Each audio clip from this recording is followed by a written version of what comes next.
Hello guys, मेरा नाम है सोम कार्तिक भार्गव और आज की वीडियो में आपसे चर्चा करूंगा सिद्ध सिद्धांत पद्धति के बारे में, जो हठ योग के अंतर्गत भी आता है। तो इसके अंतर्गत सबसे पहले हम बात करेंगे, चर्चा करेंगे 16 आधारों के बारे में।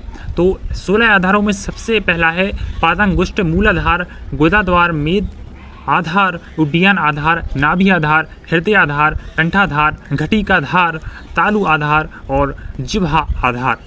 तो इसके बाद हम चर्चा करेंगे 3 लक्ष्यों के बारे में। इसमें 3 लक्ष्य हैं, अंतर लक्ष्य, बहिर्लक्ष्य और मध्य लक्ष्य, जिसमें मध्य लक्ष्य जो है सबसे इम्पोर्टेंट इसमें माना गया है। तो जिससे यदि हम अंतर लक्ष्य की बात करें तो नाभि से नीचे ध्यान जब लगाया जाता है तो उसे अंतर लक्ष्य कहा जाता है। वहीं यदि बहिर्लक्ष्य की हम बात करें तो बहिर्लक्ष्य में नासिका के अग्रभाग पर ध्यान लगाया जाए तो उसे बहिर्लक्ष्य कहा गया है। तो जब हम पंखुड़ी पर ध्यान लगाते हैं तो इसके अंतर्गत मध्यम लक्ष्य आ जाता है। तो इसके बाद हम चर्चा करेंगे अष्टांग योग के बारे में। तो अष्टांग योग में वही आ जाता है यम, नियम, आसन, प्राणायाम, प्रत्याहार, धारणा, ध्यान और समाधि। यदि हम यम की बात करें तो यम के अंतर्गत आता है इंद्रियों को वश में करना। वहीं नियम के अंतर्गत आता है मन के विचारों पर नियंत्रण। यदि हम आसन की बात करें तो इसके अंतर्गत स्वयं को परमात्मा में लीन करने की प्रक्रिया आती है और स्वस्तिकासन, पद्मासन और सिद्धासन इसमें सबसे प्रमुख बताया गया है। इसके बाद हम प्राणायाम की चर्चा करें तो प्राणायाम के अंतर्गत नाड़ियों में प्राण के प्रवाह को इसमें स्थित करना बताया गया है। इसके अंतर्गत पूरक, रेचक और कुंभक तीनों प्राणायाम के भेद आते हैं। और इसके बाद यदि हम प्रत्याहार की बात करें तो इसके अंतर्गत इंद्रियों को अंतर्मुखी करना बताया गया है।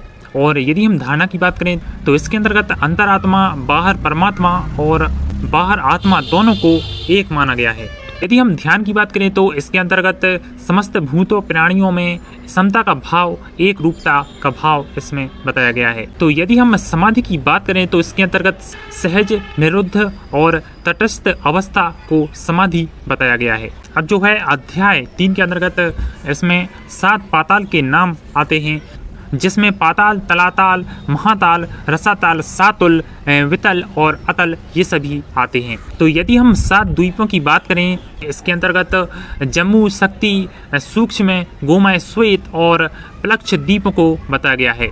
और इसके बाद 7 समुद्र भी इसमें आते हैं, जिसमें क्षार जो मूत्र को कहा गया है और क्षीर लार को, दधि कप को, घृत मेद को और मधु वसा को, इक्षु रक्त को और अमृत वीर्य को बताया गया है। और इसके बाद ब्रह्मांड इसमें 21, वर्ष 4, राशियाँ 12, ग्रह 9 और तिथियाँ 15 और नक्षत्र 27 इसमें बताए गए हैं।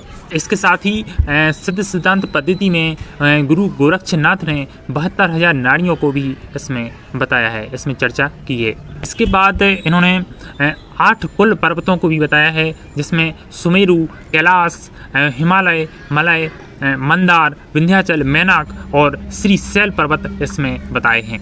इसके बाद सिद्ध सिद्धांत पद्धति में 9 नदियों की भी चर्चा की है, जिसमें गंगा, यमुना, सरस्वती, पीनसा, विपाशा जिसको विपाशा भी कहा गया है, और चंद्रभागा, सतरुद्रा और श्री रात्रि, श्री नर्मदा, इन सभी नदियों की चर्चा इसमें की है।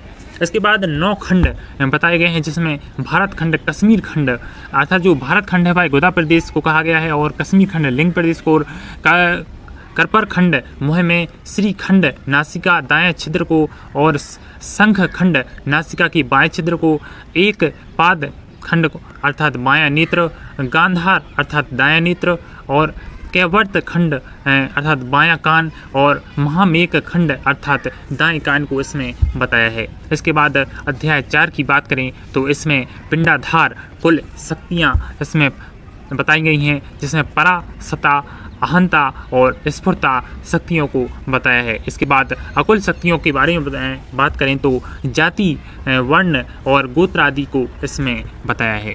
इसके बाद कुंडलिनी के भी 2 प्रकारों के बारे में बताया है। पहला है प्रबोध जो जागृत रूप में होती है, और अप्रबोध जो सोई हुई रूप में होती है। इससे ही 2 कुंडलियों की भी चर्चा की गई है। इसके बाद कुंडलिनी के भी 3 भेद बताए गए हैं, जिसमें ज्ञान प्रसार भूमि, मध्य शक्ति और स्थूल व सूक्ष्म, इन तीनों की चर्चा की है। इसके बाद आ जाते हैं अध्याय 5 पर। तो अध्याय 5 में योगी की वेशभूषा के बारे में इन्होंने चर्चा की है। इसमें मुख्य रूप से इन्होंने योगी के बारे में चर्चा की है कि योगी की वेशभूषा कैसी होना चाहिए, जिसके अंतर्गत इन्होंने बताया है योगी की जटाएं लंबी होना चाहिए, मस्तक पर तिलक होना चाहिए, कानों में छिद्र और गुरवा वस्त्र धारण होना चाहिए, और दंड करना, कमंडल रखना और विभूति लगाना और खड़ाऊ पहनना, ये सभी बातें इसमें बताई गई हैं। इसके बाद इसमें मुख्य 5 वायु की भी चर्चा की गई है, जिसमें प्राण, अपान, व्यान, उदान और समान, इन 5 वायु की चर्चा की है। जिसमें प्राण वायु को हृदय प्रदेश में बताया है, और अपान वायु को नाभि के नीचे, उदान वायु को कंठ से नीचे, और समान वायु को नाभि प्रदेश में, और व्यान वायु को संपूर्ण शरीर में बताया है।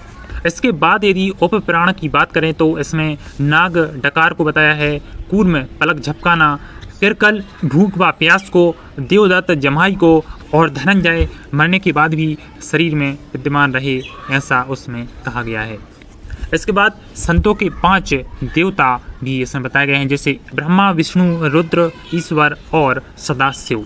और इसके बाद इसमें योगी का और गुरु के कर्तव्य के बारे में भी बताया है। जैसे योगी का कर्तव्य है योग मार्ग पर सदा अग्रसर रहना, और गुरु का कर्तव्य है अंधकार से प्रकाश की ओर अपने जो शिष्य है उसको ले जाना। इसके बाद योग सिद्धि की प्राप्ति कब तक हो जाती है, इसके बारे में भी उन्होंने कहा है।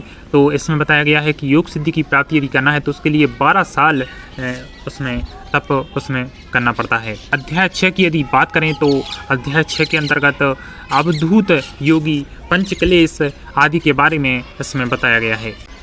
बहुत बहुत धन्यवाद।